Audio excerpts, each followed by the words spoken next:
joins the ranks alongside the Three Musketeers.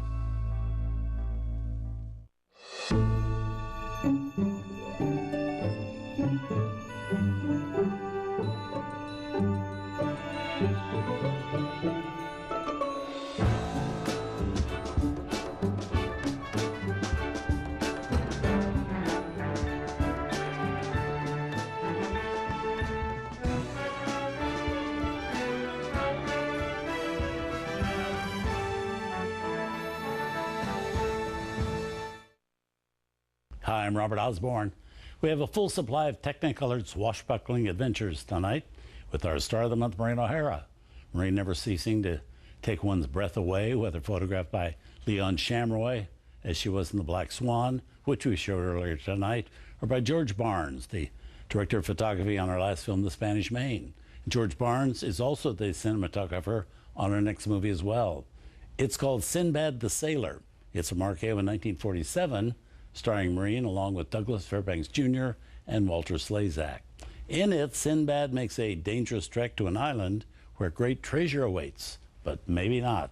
This was a very costly film for RKO to make, loaded as it is with lavish sets and a top-tier cast, including Anthony Quinn, when he was still playing supporting roles, and also Jane Greer, the same year that she menaced Bob Mitchum in Out of the Past. For Maureen O'Hara, this was when she was under contract at both RKO Studios and 20th Century Fox, alternating between the two companies. This Sinbad movie fulfilled her RKO commitment for the year.